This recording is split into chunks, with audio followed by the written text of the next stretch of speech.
Yo, what is going on, guys? Jared here, and today I have an exciting match for you. Today I have a Burning Abyss deck versus Dragon Link. So I'm just going to jump right into the match. Just a quick reminder, friendly like and subscribe, and to use the affiliate link down below to help support me and the channel.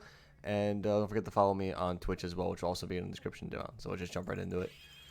So I go second in this match. I was the rock, paper, scissors. For the opening, he has Chaos Space, Star Leash, Effect Failure, Levianeer, and Quick Launch. And I have Twin Twister, Graph, Anti-Spell, Phoenix Rhino, Warrior, Tour Guide. So this would have been much better going first, obviously. But we do not have that luxury, unfortunately. So he starts by normal summoning Safer, using the effect to discard Chaos Dragon Levianeer to add Chaos Emperor to the hand. Links off the Safer for Striker Dragon. Uses Striker Dragon effect to add Boot Sector. Uses Chaos Space to discard the effect failure.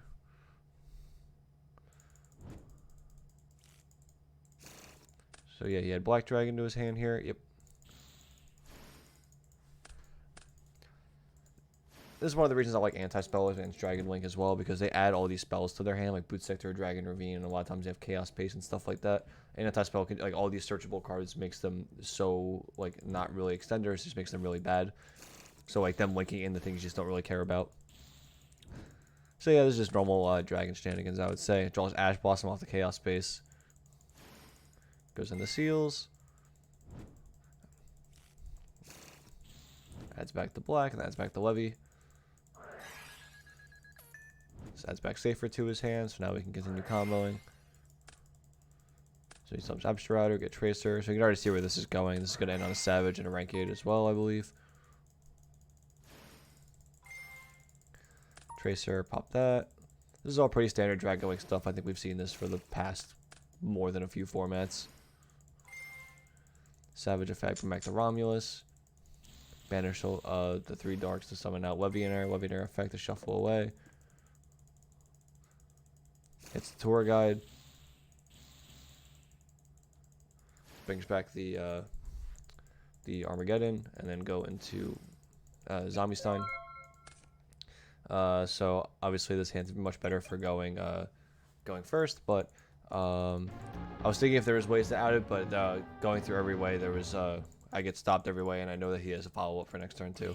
So there was just no way we were winning that game. So game 2, I decided to go first. It's a pretty decent opening hand. So we activate Graph. This might seem a little weird to some people, but we do activate Graph because a lot of the times if you activate a BA in hand first before you do your normal summon, they won't do something such as like this Gamma, for instance. So then we normal summon Overlay for Dante. We detach the Graph. We want to hold Seer under the Dante so that we can go for a Gravity Controller to bring back Dante so we can still end on a Beatrice. So we look for the Gravity Controller, and then we go Dante on Seer, Seer on Dante. So while this resolves, we chain block the Seer so we can always special summon back. He's probably scared that thinking of another BA in hand. Then we face Scarm to add our follow-up for next turn. I feel like he should have probably gammaed somewhere. Maybe, like, you know what I mean? It's like maybe on the Graph, he could have also gammaed the Dante, but then it's still the end result still ends on me with Beatrice. So, like, if you, like, thinking about it, there's not really a good place to gamma where you're, like, you have to assume that you're only gammaing if you're assuming that none of these are BAs in my hand, which I feel like 9% of the time you're not doing. So it could have just been right to hold the gamma the whole time, but let me know in the comments what you think, if it was right to hold gamma or not somewhere in there. I mean, you could also blind hit the Graph, which I guess wouldn't be too bad, but... So yeah, he goes Tracer for Striker Dragon, and then special summons Nocto, adds Boot Sector. Goes for Rom effect, and Nocto. I don't do anything here. Goes for Boot. He goes to special summon from the Graveyard effect. I immediately just call by the only target in here, so I don't have to worry about the hand special effect. Special summons the White Dragon. I was thinking for a second, and then I decided to use the Beatrice here because I didn't want him to. I didn't want him going for like white and black, and then having just more like wing climbing stuff. So then I detach Dante. I Farfill away the white, and I add back Seer off of Dante. So he goes for Ravine, pitch tidying, I'm thinking on this because I saw him pitch the Tidying. I wasn't going to Ash this, but then when he pitched the Tidying, I'm like, okay, maybe I should probably Ash here. So he goes Battle Phase, crashing the controller. I use controller, spins both back. I think he only did that because I think he wanted the Gamma to be live, but I think he forgot that the White Dragon comes back. So now the White Dragon's back. I don't have to use Prosperity because I think we have enough. We have this for this, and we already have the OTK with Tour Guide in hand. So we can just do the standard Tour Guide Graph. And then Cherubini, Graph Effect will trigger. And then he just knows it's game. But yeah, that is game.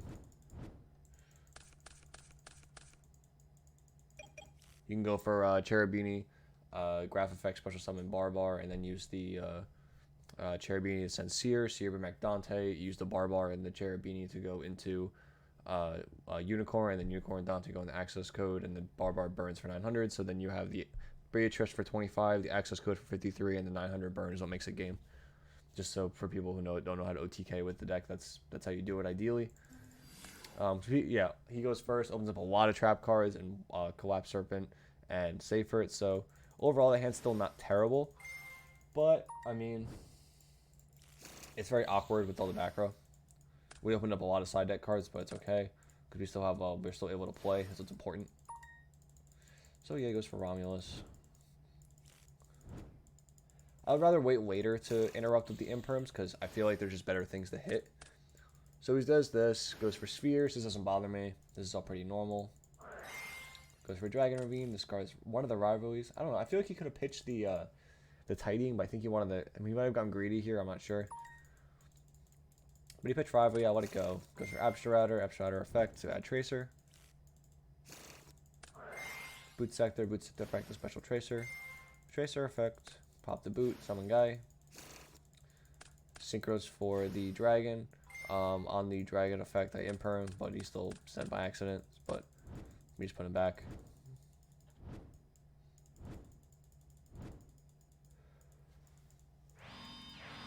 Then he sets Rivalry and Tidying, and he has to pass. We draw Scarm.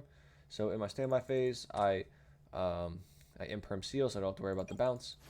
Special summon the Pancratops, and then we normal summon Tour Guide. Use the Seal so we can get the special summon.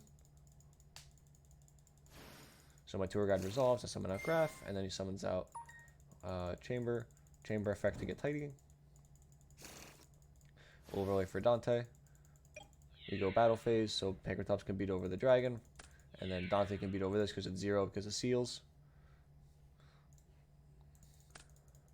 Main Phase 2, we use Dante's effect, mill 3. We hit a Rhino Warrior as well as Graph, so we can chain block stuff. We can chain block the Graph, which is very important. Use Calcab. Calcab effect bounces back to Rivalry. Rivalry was eliminated from the equation because of Pancratops, thank God. Then we are linking the Seer and the Dante for Phoenix because we want to hit the last card. Then we use the Seer effect to bring back Dante and Dante effect to bring back Graph. And we just go for Downerd and then go for Zeus. Set the droplets, and then the end phase Scarm triggers to add Tour Guide. So I would say that turn was pretty crazy, like how much we outed and how much we did. And every BA interaction that we did there was just off Tour Guide, besides the pitching for Scarm with the Phoenix. So I mean, like the fact that we were able to make Zeus, we could have made Beatrice, but I feel like because we had droplets, I wanted to be able to keep Graph in hand for next turn, so I could like droplets a card and then like Graph special Farfa pops itself, and then banish something, and they have to get through that. You can also Pancratops pop something, and then if they get through that, you can also Zeus something. And then on the following turn, you also have a follow-up from Tour Guide, and then Tour Guide effect can do the normal access code OTK. So yeah, I just feel like that was really, really strong the way this was set up. So he draws, hits Charles Triver, and then, I mean, there's not really much he can do. He can, so Chamber to summon out, or Tidying to summon out Chamber. Uses the effect at Tidying, but look at his hand. You know, there's not very much he can do at this point. Drew a lot of purple cards, and I cracked through his first go at the actual combo, so now he's just kind of stuck. He could have brought back the Chaos Ruler, but I mean, it wouldn't have done him any good for the most part. So yeah, overall, I hope you guys enjoyed this video. I hope this showed what the BA deck can do.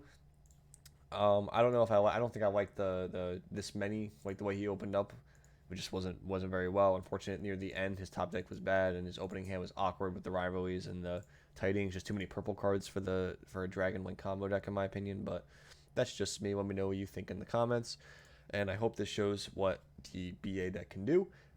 That was the purpose of this. I wanted to be able to show maybe some combos. There's a little bit of everything in here, combos, and what the BA deck can do against any matchup, and the way it sets up off of turn 1 into turn 2 OTK with follow-up and interruption. So yeah, I hope you guys enjoyed the video. Make sure you check out the affiliate link in my Twitch channel down below. Make sure you subscribe. I'd like to grow a little bit more. I want to make other social media accounts and whatnot. And yeah, I'll see you guys in the next video. Thanks for watching.